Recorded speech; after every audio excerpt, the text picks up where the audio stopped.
Hey, Pretty Girl Club, welcome back to the Creepyoticals series. So, this series is where the Exoticals tell me what's going on in these YouTube streets. And I see that there are creators that they gear their content towards unambiguous dark skinned black women. And what they're doing is they're attempting to take the exotical talking points, like they've been heavily influenced by the exotical space. And so they're trying to bring these talking points into their communities, which is fine. That would actually be great for all of us. I would love it if we could stop experiencing so much envy. But I've noticed this pattern where a lot of women, they have what I call desirability anxiety. Okay, so I'm going to put that phrase on the screen. Desirability anxiety. So they're anxious about whether or not they're pretty. So I want to talk about the difference between desirability anxiety versus having pretty privilege, because I have noticed that women with inferiority complexes, a lot of times they become very addicted to these level up channels. They become very codependent on these level up channels. And I'm not saying there's anything wrong with level up channels. I actually like all of those channels myself. But I have noticed that sometimes there's this anxiety that some of them have to the point where they can't even go outside without calling into a live stream asking people like, hey, what should I wear, what should I do? And I see this trend where you've got content creators telling women, oh, you have to have your nails done, you have to have your toes done, you have to have your lashes done. So they're focusing on these external factors, but they don't realize that they're teaching women to become even more anxious about their looks. So let's go over what the symptoms are of a woman who has desirability anxiety. So, number one is obsessive overthinking. Okay, so these are the women who overthink everything. They're overthinking what nail color they should wear. You know, they're super nervous to go on a date because their toenail got chipped, or they feel like, oh my God, he's going to reject me because my eyeshadow's not perfect. Oh, I have to wear the 2015 style of eyeshadow with the smoky eye. So that's a form of overthinking. Number two is the types of women where their mood is directly tied to how much validation they get. So if she gets complimented, especially if she gets complimented by like a white man or something, then she's very happy. She's very excited. She'll come online and brag about it. But then if she goes out, she's got her hair done, nails done, and then she gets rejected, she feels crushed. Have you ever been around somebody like that? That's a woman that has desirability anxiety. Another sign of this is have you ever had a friend where maybe you guys are going out? You're going out to a co ed setting. So you're going to a bar, you're going to some sort of party or something, and you have that one friend where she takes like 3 hours to get ready. And it's like, sis, all we're doing is going to happy hour. It's not that big of a deal. She takes 3 hours to get ready. Maybe she starts snapping on everybody else. She gets an attitude with everybody else, and she's like, well, I'm not leaving until my lace front is done. I'm not leaving until my nails are done. That's an example of someone who has desirability anxiety because she puts so much pressure on herself. She feels like her going out, that is her chance to prove how valuable she is. That's her chance to prove her worthiness. So these are the women where their entire mood, it's determined based on how much validation they're getting. And the solution to this, by the way, the exotical space is the only space on YouTube that actually offers solutions to internalized isms. But the solution to that is what I call micro-validation. So that phrase, anytime you hear other creators using that phrase, they got that phrase from the exotical space. So micro-validation, I talk about having multiple sources of micro-validation. So that way, when you go out to a happy hour, for example, you're not stressed out. Like, oh my God, I have to spend 3 hours getting ready because this is the only time I go out. This is my one shot. This is my one chance. So the women who have this anxiety, they take 5 hours to get ready. They take 6 hours to get ready. They start snapping on their family and friends. They start getting mad saying, oh no, you guys need to wait for me. You need to tell me at least 3 weeks ahead. These are the women who spend hundreds, if not thousands of dollars that they don't have. They spend all this money to get a brand new dress just so they can go to this one restaurant. These are the women who they pressure themselves to purchase a new outfit every time they go on a date. And it's like they're doing it because they only view the date as the special occasion. But here in the exotical space, we talk about how You want to view yourself as the special occasion. Like, no, I am a special occasion. So if I want to wear sparkly makeup and high heels today, I can because I am worth it. I don't have to wait for a man to ask me out in order for me to finally get dressed up. I don't have to wait for some random person to give me a compliment to finally feel good about myself. But the women who have desirability anxiety, they overthink, they have low self-worth during rejection. That's another thing too. Women with anxiety about their desirability, they get deeply offended by rejection. So much so to the point where they're actually willing to create TikToks and they're willing to create YouTube videos to vent their frustration about not being chosen on a dating app or not getting into a particular club. So they allow other people to determine their self-worth, even if those people are not important. Like if somebody was racist towards me, if some restaurant says, hey, sorry, we don't like mixed race people, we don't like multiracial black women, get out of our restaurant, I would not go online and be like, oh my God, I'm so upset now, they need to let me in their restaurant. No, I would say, fuck this restaurant, and I would never be seen there again. So it's hilarious because they'll say, go where you're celebrated, but then at the same time, you still see this desirability anxiety because even if they get rejected by a guy they weren't really into, or if they get rejected by a racist person, they still take it very heavily. They still internalize that. So they're still giving power to their enemies. Number 5, symptom of desirability anxiety is jealousy or comparison spirals, especially around women who they perceive to be praised more often. So these are the women who make videos where they're like, oh, what are the Exoticals doing? What kind of dates are they going on? What kind of treatment are they getting? How are they viewed in the media? What kind of awards are they getting? What kind of opportunities are they getting? These women hyper-focus on other women, and they're so focused on other women's privileges that they can never build their own. And so they're constantly in this spiral. They're in a state of spiraling. That is desirability anxiety. I think I'm on number 6. It's feeling invisible. So have you ever noticed that a lot of women with desirability anxiety, they have this trauma that when no one flirts with them, when no one stares at them, when no one swipes on them, they feel invisible. That's why they're always counting how many men talk to you. They're counting how many people say hi to you. I've even had women, when we go into a white setting, they will count how many people say hello to me, like in a customer service setting. They'll compare the customer service I receive to the customer service they receive. Okay, so that's that trauma of feeling invisible, feeling unseen, feeling unheard. Those are all symptoms of desirability anxiety. And by the way, when I use that term desirable, I'm not just talking about sexual desirability. I'm talking about just feeling like people want to be your friend, feeling wanted in general. Like, oh, I want to be her friend. Oh, I want to date her. It doesn't always have to be romantic. It could just be like she feels like an outcast. And so that's what causes the desirability anxiety. And part of this also comes from childhood as well. Some of these women have been rejected by their own mothers and fathers. Sometimes people who have bad parents, their parents can actually project their own inferiority complexes onto them. And so they're raised to think that they're ugly, or they're raised with these toxic mindsets like, oh, you have to work twice as hard to get half as much. Oh, well, you're dark skinned, so you can't wear brown hair. You can't wear red lipstick. So they have all these random false rules, such as not being allowed to wear certain colors because you're too dark, basically. Because let's be honest, why would you tell a random dark-skinned girl, oh, you can't wear brown hair, your hair needs to be jet black? Why would you say that to her? Oh, it's because you think she's too dark. That's what it is. You think she's too dark for the brown hair, that's why you're saying she can only wear jet black. Because, that's the only color that looks, quote-unquote, natural on her. And that's another thing. It's kind of this mindset where it's like beauty is a monolith.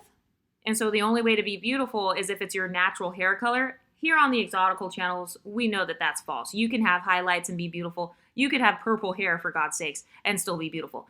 But number 7, symptom of desirability anxiety is the fear of being unlovable if you are not actively desired. So have you ever been around women like that? They have this fear of dying alone, fear of not being chosen, fear of being outshined. And one of the symptoms, too, like one of the behavioral symptoms of women with desirability anxiety is they will check their reflection in the mirror constantly. They have a tendency to hyperfixate on the tiniest flaws. Like I've seen women with inferiority complexes call out if your edges are not laid. They will call it out if you don't have like a beat face, if your makeup is not completely slayed, like wedding makeup. So it's like they're hyperfixating on what they perceive to be a small flaw, when in reality nobody even notices some of the things that they're insecure about. Like I've seen some women get upset because they'll try to slick their hair back into a bun and then their hair becomes wavy, or they have like edge control on their hair, then their hair becomes wavy. I've never even heard of that. Like that's something I never would have even thought of, because when I look at someone's hair, I'm not looking to see, oh, is your hair as straight as possible? Oh, your hair is less pretty because it doesn't look as silky as this other person. That's not even a thought in my head. But women with desirability anxiety, these are the women who they hyperfixate on the tiniest flaw. So they consider their hair becoming wavy under the edge control, that's a flaw to them. Their lashes not being perfectly done. These are the women who have to go to the nail salon every couple of weeks. Like they have to keep getting everything redone, even if they can't afford it. And it's based on this fear of not being chosen. Like, oh my God, if my hair is not perfectly laid 24/7, if my lashes aren't perfectly even, if my eyebrows aren't always done, then I'm going to be rejected. If I wear the wrong color on a date, then he's not going to choose me. And it's like, if somebody rejects you based off of something as stupid as your nail color, or if somebody rejects you based off of your hair not being silky, that person they already didn't like you. So women with desirability anxiety, they're constantly tiptoeing around colorist, texturist, and featurist people. They're tiptoeing around what white people think or what men think. So they hyperfixate on their flaws. Number 2, overanalyzing attention. Have you ever been around a woman who brags about a man texting her at 2 a.m. or she brags about somebody walking by and complimenting her, or they try to make it mean more than what it really means? Like, oh, this man, he complimented me, so he must like me. So they're kind of overanalyzing it. They're putting too much weight on male attention, or they put too much weight on compliments. That's why they get so pissed off when they don't get compliments. And then they will accuse Exoticals of only being complimented due to isms. And it's like a woman who is truly secure and she's enjoying her own privileges, she's not even going to notice how many compliments somebody else gets. I have no idea how many times my white friend got complimented today. I have no idea. I have no idea what blonde white women are talking about on YouTube, because I don't search that. I don't really, that's not in my algorithm. So I don't look up how to social climb as a blonde white woman and like, what are they doing? And let me watch all their videos and try to like spend 50 hours seeing what they're doing. I don't do that because I'm too busy enjoying my life and my phenotype and my identity. But women with desirability anxiety, they're overanalyzing the attention that you get. They analyze the attention that they get. These are the women who count how many phone numbers you get if you're out at the bar. Have you ever had a friend do that? She counts how many phone numbers you get. She counts how many job opportunities you get. She counts how many people look at you. Like, I've literally had women randomly try to keep track of people looking at me. And I'm like, why would you even do it? Like, I've never even thought of that. When I'm out with my friend, I don't think to myself, oh, let me look around this restaurant and see if anybody else is looking at her. That's a symptom of desirability anxiety. Number 3, women who change their appearance or personality to get more attention. So these are not women who are just experimenting with their beauty, they're just playing around with their femininity. No, these are women who specifically do things only to get attention. So if they don't get the attention they wanted after they change their appearance, these are the women who get very upset. So oftentimes you'll see these women with anxiety, they'll do these more dramatic things. For example, the extreme edges. Like, I'm not talking about just the fashionable, like, ghetto edges. No, I'm talking about the very, very extreme ones, to the point where you can see it from like 500 feet away. So they're doing these extreme things to their appearance, or they do extreme things to their personality simply to get attention. And if they don't get attention, they get pissed off. Have you ever been around a woman where she doesn't feel desirable, and so the only way she gets attention is by being a social justice warrior or by arguing with everybody at the dinner table? Have you ever been like in a group of friends and there's that one girl where she keeps interrupting everybody, she's hella loud, she never shuts up? That is desirability anxiety. And that's a part of why I say that I have a friendship type, because I notice that my hater archetype, she tends to have that quality where she changes her personality, or she exaggerates her personality just to get attention, or she will try to interrupt you when you're talking. She doesn't want to let you talk. Have you ever been around women like this at work? They don't want to let you speak at the meeting because they don't want anyone to look at you. They don't want anybody to notice you. So they will try to make sure that they talk over you. They want to stand in front of you. They want to make sure that they're getting all the attention. They're doing everything in their power to distract people from you. That's a symptom of someone with desirability anxiety. Have you ever been walking down the street and maybe you walk past a woman and her boyfriend, and as soon as that woman sees you coming, she instantly starts kissing on her boyfriend. She's all over him. She grabs his arm. She tries to make him look the other way. That's desirability anxiety. She doesn't want that man to look at you because she doesn't want you to get attention. She doesn't want you to take away attention from her. She has desirability anxiety. She has a fear of being rejected or a fear of being compared to you and not measuring up. So that's why you see women doing that in public places. They don't want their man to even look at you. Have you ever worked at a restaurant or something, and maybe you have a male customer, and then his girlfriend or wife is being super rude to you? Desirability anxiety. That's why she's doing that. She's anxious about your level of desirability. And so that's why she's acting out. She doesn't know how to regulate her emotions. And maybe she's not working on her own desirability, whatever that means to her. And so she'd rather just try to sabotage you. These are the women at work who don't want you to interact with any male coworkers. Have you ever been around women like that at your job? Anytime there's a male coworker there, this woman goes out of her way to make sure that you and him don't interact. She goes out of her way to make sure that he's not helping you. She goes out of her way to make sure that you two can't talk to each other. She wants to exclude you from meetings. And it's because she's threatened by your desirability, not just sexual desirability, but even social desirability. She doesn't even want you in the room with her because she feels like you have more social status. So it's called status envy. You guys have probably heard that term before. I did not make that term up. But yeah, it's a form of status envy. So number 5.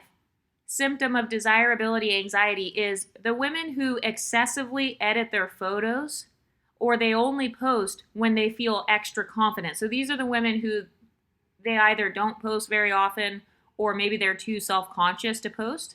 And then even if they do feel confident, even if they just got their hair done, just got their makeup done and everything, they still have to edit their photos to the point where they are unrecognizable. So it's maybe they have an entirely different skin tone, entirely different body type in her photos. These are the women who put they might put the skinny filter on their photos or something, or they only get themselves from the neck up.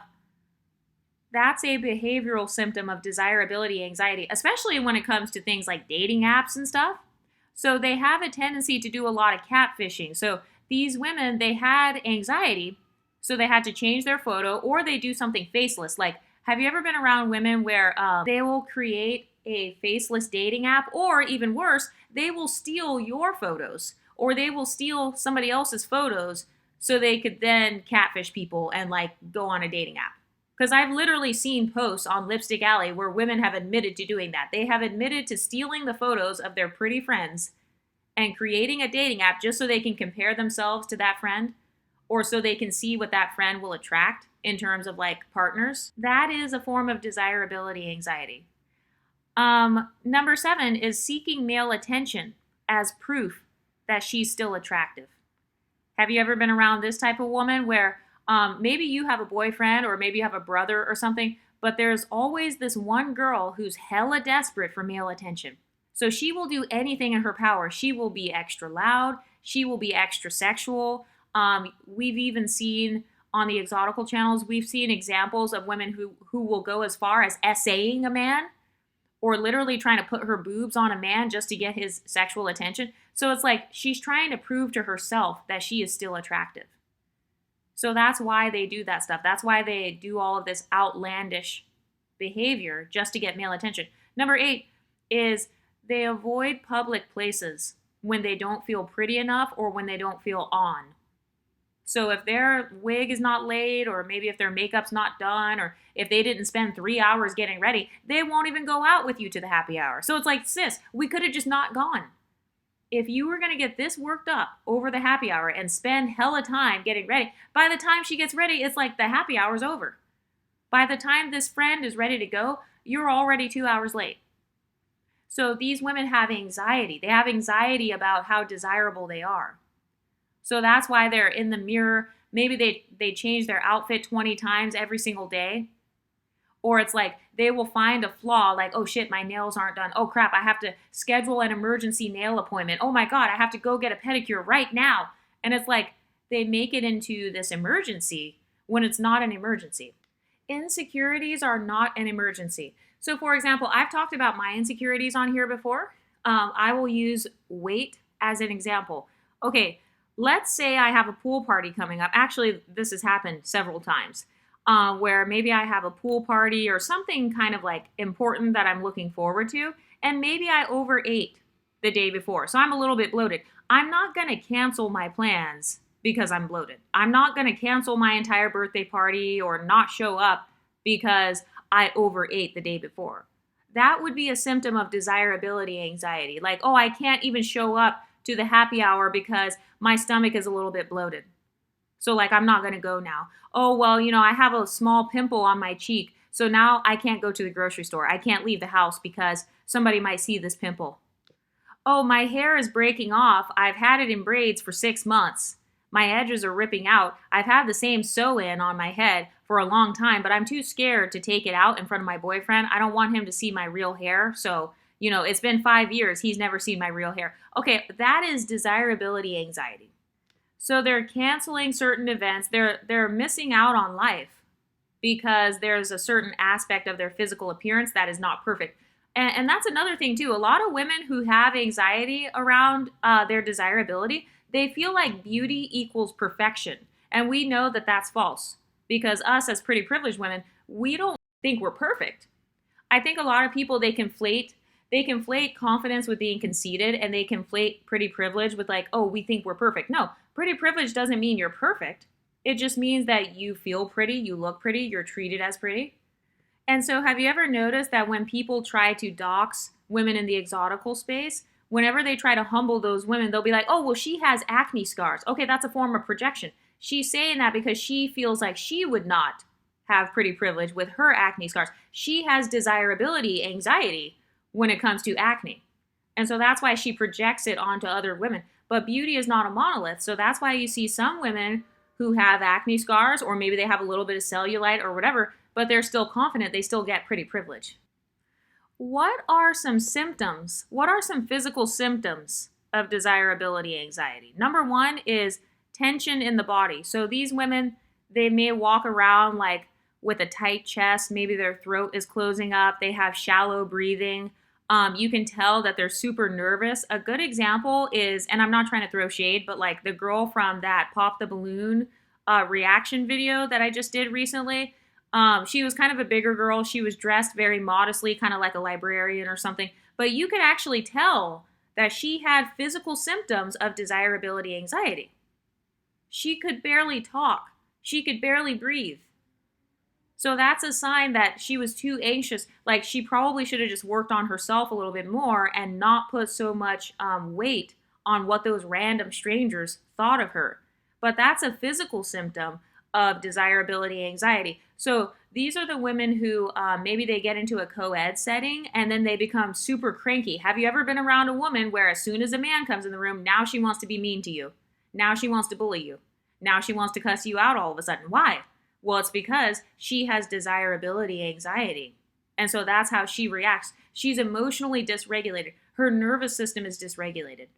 She feels nervous around those men. She doesn't know what to talk about. And so she chooses to talk shit about you as a way to get attention. They also might suffer from like their stomach, like they have stomach knots, or they just get super nervous before they go into a social setting. They get hella nervous before they go on a date or something like that. They don't feel comfortable around other people. Maybe they don't feel comfortable around white people, around men, around older people, younger people, whatever it is. They have physical symptoms that go with that. So, have you ever been around somebody actually who changes their entire accent? Maybe they just change everything about themselves suddenly because there are men in the room. Like, I've actually been around women like that where if there are black men in the room, suddenly she starts talking super ghetto. And it's like, wait, Kelsey, that's not how you talk. Like, you're from Beverly Hills. Like, what are you doing? So maybe she starts putting on this fake voice, or maybe she does it around like white men. A good example of this is, remember AD from Love is Blind? Like, no shade towards AD, but I do remember her doing that because she was dating one white guy and then she was dating one black guy. And I remember with the white guy, she was like, oh, I love classic rock. And she was talking about like all these 80s rock bands and stuff that she likes. And then when she was with Clay, the black guy, then she was kind of more relaxed. She felt more comfortable and more desirable in Clay's presence because he was also black. But that's a symptom of desirability anxiety. So they have tension in the body. They can't talk properly. They can't breathe. Their nervous system is dysregulated. Number 3 is appetite changes. So a lot of this has to do with body image. Have you ever been around the type of woman where maybe her boyfriend says something negative about her body and now that woman is like starving herself, or now she's like overeating because maybe her boyfriend likes thick women or something? Okay, that's a symptom of desirability anxiety. Changing your entire diet because you're trying to feel more desirable. I think I'm on number 5. Insomnia or racing thoughts related to dating, looks, or being chosen. Have you ever been around the type of woman where all she talks about is the men who don't like her? All she talks about is how all these men are dusty or colorless, textureless, featureless, how nobody picks her on a dating app. Okay, that is desirability anxiety. And then in terms of like social symptoms, these are the women who are super competitive for no reason. So have you ever had a woman accuse you of wanting a certain guy and it's like you're not even checking for that guy at all? That guy is not your type. You've never even thought about that guy, but you got this woman just randomly competing with you. People are in a one-sided competition with you. Another thing they'll do is they read too much into small signals. So they accuse other people of rejecting them, even if that person didn't reject them. They accuse you of being a fake friend, even if you're not being a fake friend. They accuse you of throwing shade, even if you're not throwing shade. I've also noticed that women with desirability anxiety, they tend to chase after emotionally unavailable men because they feel like, oh, if this man becomes available to me, that means more. If he leaves his girlfriend for me, that means more. So they place extra value on emotionally unavailable men. So these are the women who brag about, oh, I took your man, or, he's married to you, but he was DMing me. Okay, so they put emotionally unavailable men on a pedestal because it makes them feel good to know that they were able to turn his attention away from you and put it onto herself. So she feels like it's worth more. His attention is worth more because he's willing to sacrifice his girlfriend for me. He's willing to sacrifice his wife for me. He's willing to have a girlfriend and then text me at 2 a.m. That's where you get those types of women from. These are women who have desirability anxiety. So it's this mindset of, I need to be wanted in order to be worthy. And I noticed this pattern where a lot of content creators, they have a tendency to tell their audience, like, oh, you're basically not feminine enough. But then they never define what femininity is. Like, you'll hear all these creators saying, oh, well, you're just not feminine enough. I'm hyper feminine and you're not. So they put femininity on this hierarchy. And they feel like if you don't fit this stereotype of femininity, then you're somehow unworthy and you're beneath me and you need to learn from my YouTube channel, or you need to subscribe to me so that I can show you how to be feminine. And you guys know that over here in the exotical space, I think one of the reasons why a lot of exoticals have higher self-esteem is because we don't have this internalized hierarchy of femininity. Like, oh, you can only be feminine if you wear a dress. If you wear pants, you're not feminine. If your hair is short, you're not feminine. And it's hilarious how some people, they accuse the Exoticals of punching down on others. And it's like, first of all, nobody can punch down on you if you don't see yourself as beneath them. Okay, so like in my case, nobody can punch down on me because I don't view anybody as being above me. So I wouldn't watch a YouTube video and be like, oh, they're punching down on Exoticals. No, there's no such thing because I don't feel like I am inherently beneath anyone. But I wanted to talk a little bit about how to maximize your visibility as an Exotical because a lot of people, when they make this content, what they're really looking for is visibility. So in the case of Exoticals, I told you guys we are a lot of people's standard of beauty. So one way you can maximize your visibility, start a beauty channel. We are the standard of social climbing. You can start a hypergamy or level up or social climbing channel. A lot of people want to be multicultural. They're trying to date interracially. They're trying to learn about how to interact in different cultures. You can teach multiculturalism. Those are just some basic ways that you can increase your visibility. People want your hair texture, make hair videos. If there is nothing else that you get from this YouTube channel, I beg you, please go make your own YouTube channel. It's a very easy barrier to entry, especially as an Exotical. It's a very easy barrier to entry. It's free to make a YouTube page. You get passive income. You can pre-record your content and then schedule it. You don't have to live stream, even though live streams do better in the algorithm. But it's like, there are so many different ways that you can get micro validation, and you won't have to deal with all this anxiety that you see other women dealing with because you have your multiple sources of micro validation. And another thing too, I hear people trying to take the Exotical phrase feminine hobbies, or they talk about beauty hobbies. They'll be like, oh, well, you're not feminine enough because you don't have enough beauty hobbies. But then they don't give those women any ideas for what beauty hobbies they should have. They don't give a standard for what beauty hobbies to have. So the way that I view feminine hobbies or beauty hobbies, when it comes to femininity, I like to use my beauty as a way of healing my inner child. I like to use beauty as a way to restore a sense of dignity. I like to invest in beauty. When I say invest in beauty, it doesn't have to be investing money. It could be investing time.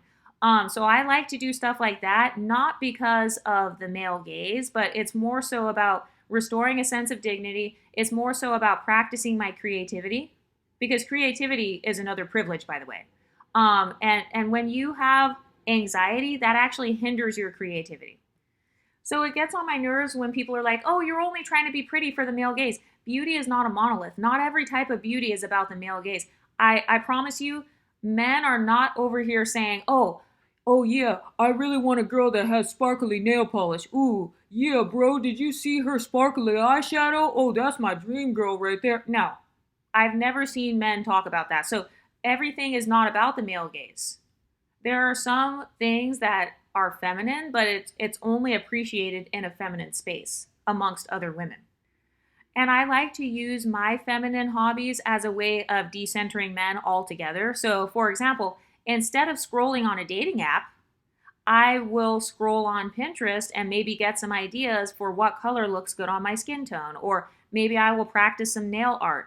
I will paint my nails or like learn how to draw a little flower on my nail or something. So I actually view feminine hobbies as a way to get in touch with my own intuition, but it's also a good way to take the focus off of other people. It's a good way to internalize my locus of control because I'm looking in the mirror. I'm examining and studying myself instead of studying, oh, well, what do men want? What do men like? What does white Hollywood like? No. How about I study myself? And I hear women saying, oh, you should go where you're celebrated. Okay, some women are celebrated the most when they are by themselves. That's why you see women spending their birthday by themselves. They'll go to a spa or something. They will go on solo trips. They will spend the holidays by themselves because for some women, that's a part of what makes them feel the most celebrated. And don't even get me started on introverted women. A lot of introverted women, that's a part of their personality. They have a social battery that runs out after a certain point in time. So I view beauty not just as a form of social status, but it's a form of self-care. It's a form of self-expression. I think that my beauty, it can help me to learn about myself. And that's another thing too. A lot of women will be like, "Oh, I don't meet the beauty standard." Okay, what is the beauty standard? There's no such thing as just one beauty standard, but it's like, what beauty standard are you talking about? Whose beauty standard are you following? And this video is kind of all over the place, but I love ranting about this stuff. And also, what I love about the exotical space is how this is basically like a think tank. So I love just making these videos. It's almost like a stream of consciousness video, and then we all can kind of bounce ideas off of each other. But micro validation, that is one of the main ways that you can get rid of this desirability anxiety. So when I use that phrase, micro validation, I'm talking about small intentional acts of recognizing your own beauty. So, for example, if you've always wanted to learn how to do sparkly eyeshadow or something, doing that and not worrying about the male gaze. In fact, I recommend experimenting with your beauty in a non co ed setting or like some sort of setting where you don't expect to be around the male gaze. I do this all the time, actually.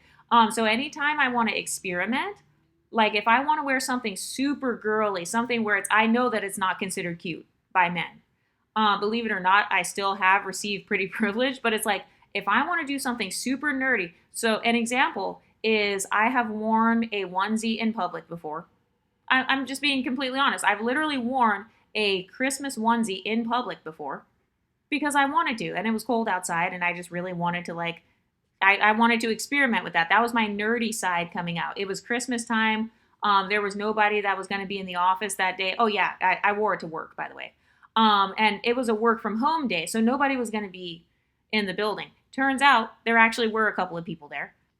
But a part of why I wore that onesie in public was because it was almost like this subtle act of rebellion. It was like a subtle way of me being carefree because I have grown up in an environment. I told you guys I've always gone to like private schools and stuff like that. So I grew up wearing uniforms and like being socialized in a very Christian background, a very traditional background where women are supposed to look a certain way. So obviously, I could not wear pajamas in public. That literally went against the dress code of my schools that I grew up in. So I never did that. And I felt like wearing any sort of pajamas, it does kind of go against social norms. But that day, it was super cold. I wanted to wear my onesie, so I wore it. And that was a part of my self expression. And by the way, I wasn't just wearing the onesie by itself. I was actually wearing the onesie with like some Uggs, and then I had a pea coat on top of it, and my hair was it was curly, like in a half up, half down hairstyle. Yeah, so I ended up wearing that outfit. And no, I was not wearing that outfit for the male gaze, for God's sakes. Most people would think that outfit is ugly and inappropriate. But I liked wearing that outfit because I was honoring a childhood desire of mine, which had been to be able to wear something like that out in public and still feel cute. So I don't like this mindset where it's like you have to follow all of these set rules. Like, oh, you can't wear XYZ in public or you have to be super dressed up 24/7. No, I'm not doing that. I actually refuse to do that. I refuse to do that because I don't want to be like everybody else anyway. If everybody else has their wigs and makeup and all that stuff done, I don't want to look like everybody else 24/7. I don't want to be a carbon copy of every other woman in the city. But when I wear my super nerdy outfits or like my slightly cringy feminine outfits, so for example, I've also worn like t-shirts that have like a comic book. You know the t-shirts that have like cartoons and stuff on them. I've worn stuff like that. So it's like super nerdy. Like it would not be considered cute. It is definitely not meeting the standard of beauty or whatever. It's not something to where I feel like I capture the male gaze. But if I feel beautiful in that, and if I'm just gonna be by myself, or if I just want to honor that part of myself that day, then I will. And this is why, okay, have you guys ever seen the natural hairstyles where the girls put their hair in like two puffs or they wear the space buns and then people will be like, oh, that's a childish hairstyle. It's like, okay, even if it was a childish hairstyle, if she wants to wear her hair in a space bun, what's wrong with that? What's wrong with her wearing space buns? What is wrong with her honoring her inner child if that's what she wants to do? So I love kind of experimenting with my femininity. I love playing around. So yes, sometimes I will look probably a little bit cringy. But if I don't think I look cringy, as long as I feel good on the inside, that's really what matters to me. So that is a form of micro validation, because I'm not looking for outside approval. I'm not looking for people to stare at me or compliment me. It's just something that nobody knows. It's like my little secret. Like, hey, underneath this coat, I'm wearing a full onesie. Believe it or not, I've actually done that several times. Like one time, I was just going to the bank on a Saturday, and I woke up and I was waiting for the bank to open. So it was like 9 a.m., 10 a.m. or something. And I wore my onesie. It was actually a very similar outfit. It was an all pink onesie, and then I had my little winter coat over it because it was cold outside, and my Uggs. And then I went into the bank, and as I was being helped at the bank, the guy was like, "Oh, hey, I like your outfit." So I wasn't expecting, obviously, for the person at the bank to notice my onesie, but I just wanted to honor myself that morning by being casual and cute and looking childish and looking dorky, because all I'm doing is going to the bank. And that's another thing, too. Women who have desirability anxiety, they take everything way too seriously. Like, you're taking the male gaze way too seriously. You're taking white men way too seriously. You're taking suburban people way too seriously. It's almost like they feel they have this fear of the isms, a fear of being profiled, a fear of being stereotyped. And it's like, sis, if somebody wants to profile you or stereotype you, they're going to do that regardless. They're going to do that whether you're wearing a suit or a bonnet. Because if somebody's racist, then your outfit won't stop them from being racist. And I'm not encouraging you guys to like wear pajamas or wear bonnets everywhere. I think that you should do whatever goes with your personality. But another thing too that I hear on these internet streets is I hear that some women, like, they suffered isms as a child, or they started feeling ugly from the time they were a little girl. And it's like, okay, if somebody's feeling ugly from the time they're a child, I absolutely blame the parents. Okay, so I feel like the beginning of self-esteem, it starts with your parents. Because remember, you didn't ask to be here. You didn't ask to be born. Your parents chose to bring you into this world. So if I was growing up and maybe my parents are calling me ugly or something, like, if that happened to me, then my parents, I wouldn't talk to them. If your first bully is your mother or father, then that person should be cut off. I would say that if your parents, if they instilled insecurities in you, I would definitely have a conversation with your parents today. I would have a conversation with them about your skin tone or whatever it is they cause you to feel insecure about. I would ask, hey, mom or dad, why did you say XYZ? I mean, I would say it in a respectful way. And then I would say that if you are not comfortable having that sort of emotionally vulnerable conversation with your parents, then you are not in an emotionally safe space, and they should be cut off immediately. You have to decenter your parents. You have no choice but to either go no contact or to go low contact if you truly want to have self-esteem. Because that's no different than like having a boyfriend who talks shit about you. Why would you want to be sleeping with the enemy? So the same thing goes for family members. So a lot of these women, they're not cutting off these toxic mothers or their toxic fathers. And also, some of them are not even blaming their parents. Like I said, if you're under the age of 18 and you already have low self-esteem, or you think you're ugly, or your parents didn't call you beautiful, why are you still talking to them? Why are they still in your life? And another talking point I hear too is women will say, oh, well, dating apps, I'm the last to get chosen on the dating apps or whatever. And it's like, okay, why are you letting dating apps control your self-perception? So you're telling me you're allowing some colors and buttons on a phone screen to determine your entire self-worth. So your mental health is destroyed because some guys didn't click a button on your picture. Do you hear how silly that sounds? And this is why you have people telling women not to use dating apps, because I would not participate in something that I do not get micro validation from. So if I'm not receiving micro validation from my parents or from dating apps or from whatever, then I'm not going to do it. I will delete it. If I'm not receiving micro validation at my job, then I won't work that job. Oh, but you're going to have no money. Okay, then I will have no money, and then I will get a new job. I will find a new way to create income where I don't have to have my mental health suffer just so I can have money.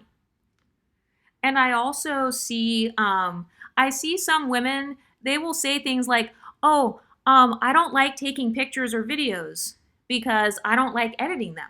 I feel ugly whenever I see myself on my phone, or, when I see myself on screen, I feel ugly. Okay, so my question is, what's ugly about you? Pinpoint the features: eyes, nose, lips, skin tone, hair texture. What is it? And then, are you willing to change that quote unquote ugly thing? Because you only have two options. Number one, change it. Number two, stay mad.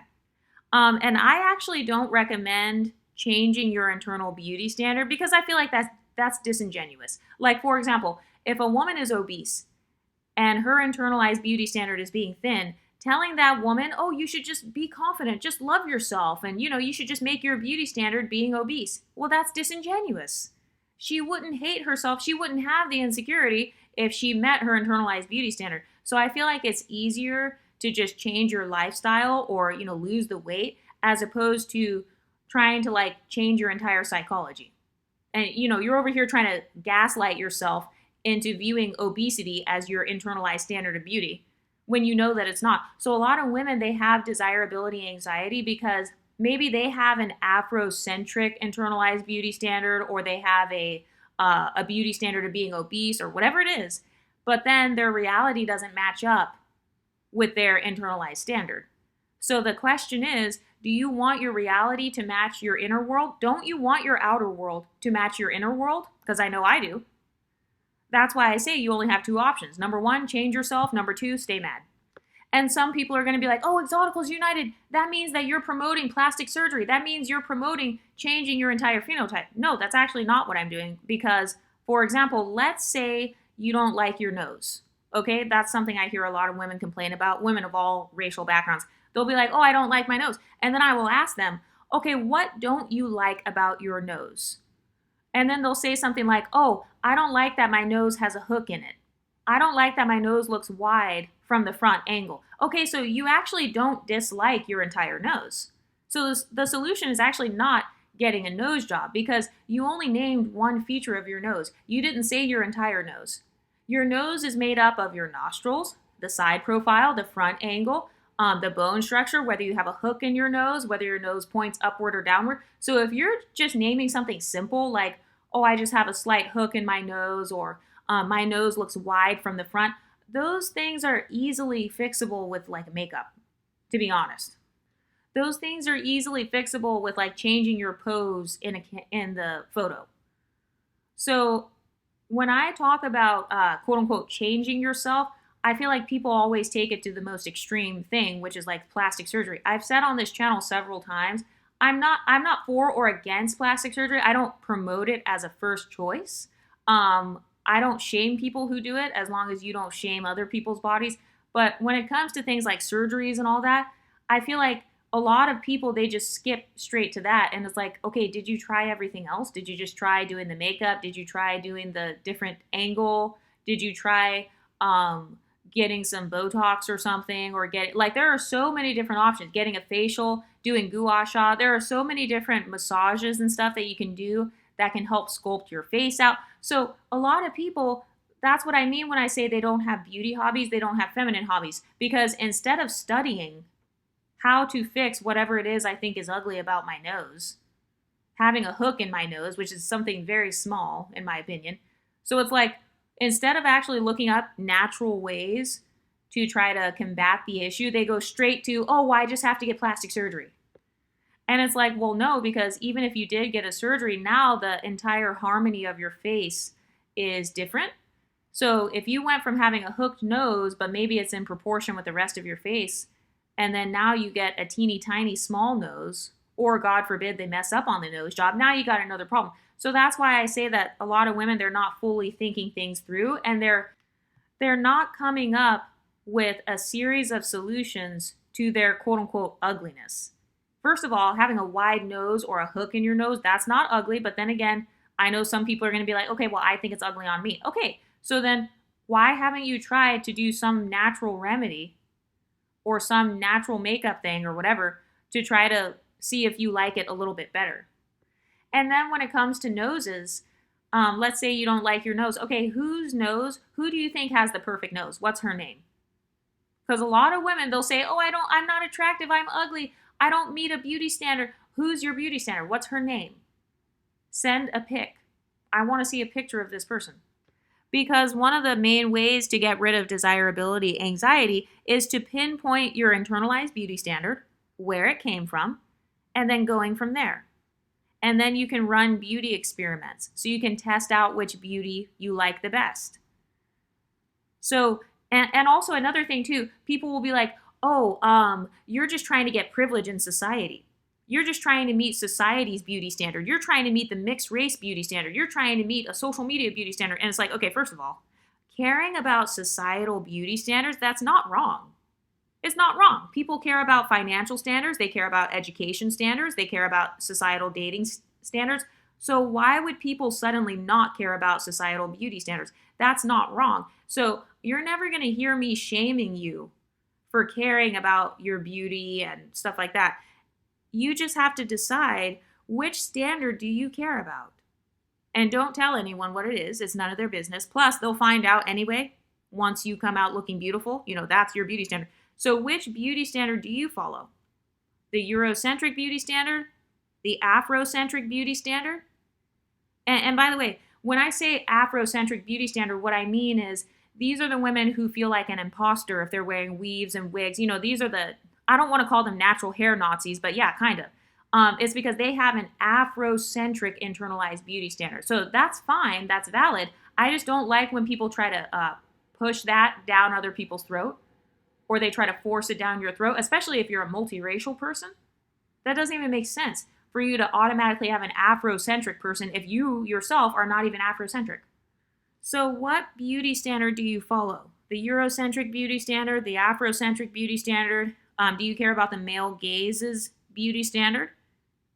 Mixed race beauty standards? If you don't know, then that means you need to do some beauty experimenting. And that'll be fun, yet also cringy. Because another thing too is that everybody makes beauty mistakes.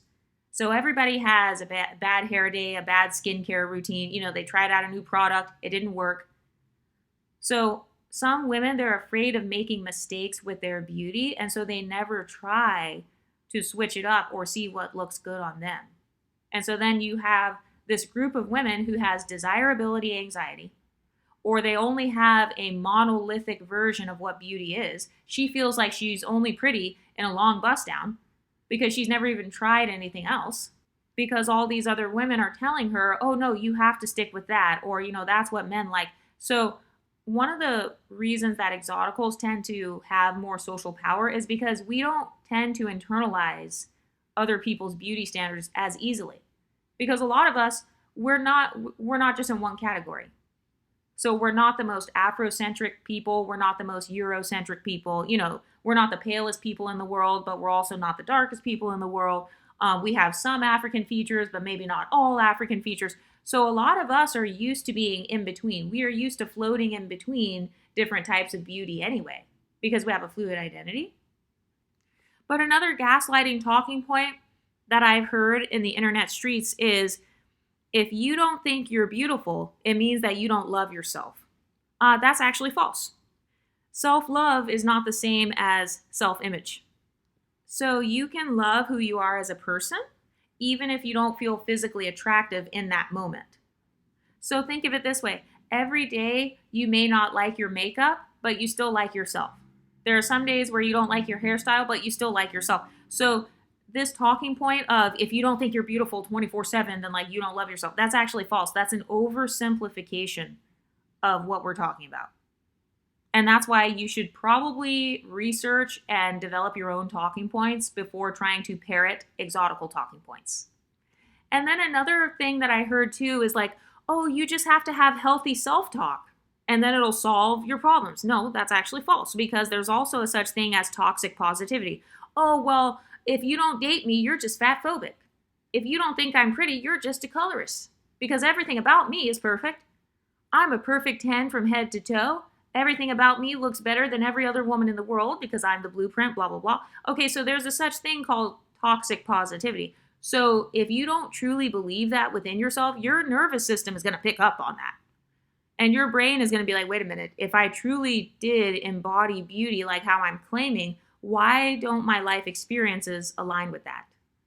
So I think having healthy self-talk is a good thing, but at the same time, I'm not afraid to admit to myself where I want to improve. So, it could be something where others don't notice it, but if I notice it, then I'm going to tell myself, like, oh, hey, my chin looks a little bit bloated right there. My face looks a little bit puffy. So that's technically, is that healthy self talk? No, it doesn't fit the stereotype of what healthy self talk is, but that's a form of self improvement. In order to improve yourself, you have to admit what your flaws are. So, this whole toxic positivity thing, oh, just love everything about yourself 24/7, just be positive, that doesn't solve the problem. And then the way I balance out self criticism is, for example, if I take a photo or if I'm editing something that has my face in it, like, I don't know, it could be anything, a photo, video, whatever. I actually have a rule that I cannot criticize myself in that moment because that's me creating something. So I don't criticize myself if I'm creating something. Anytime my creativity is involved, I do not allow myself to start beating myself up. So, for example, if I'm trying a new hairstyle, that's me being creative. My creativity is sacred, and also creativity, that's a part of what builds pretty privilege as well, because that's what gives you the ideas for the different types of beauty and stuff. Um, so, if I'm too busy criticizing everything I do, then I'm never going to follow through with anything. I'm going to have like this perfectionist mindset, and then it's going to cause me to have this analysis paralysis. So I don't want that. So if I'm being creative, my rule is that I cannot criticize myself. So when I create content, like for my YouTube channel, I can't criticize myself. I don't go on to my analytics and say, oh my God, this video ranked 7 out of 10, or this video was a low ranking video. I'm upset now. No, I don't allow myself to do that because that stifles my creativity. So I allow myself to create freely, and then I post it, and then I just move on. So the same thing goes with my physical appearance. I allow myself to experiment. That's why I call it like a beauty experiment. So I will allow myself to experiment with a little outfit or a little makeup or whatever I'm trying to do, and I do not allow myself to criticize it. Same thing goes with like new hair colors, because a lot of women will spend their lives doing one hair color and then they change it, and then they go back to the same hair color the next day. And it's like, well, you didn't even give yourself a chance. You didn't even give yourself 1 week with this new hair color. So you're criticizing yourself so much so to the point where you're now scared of change.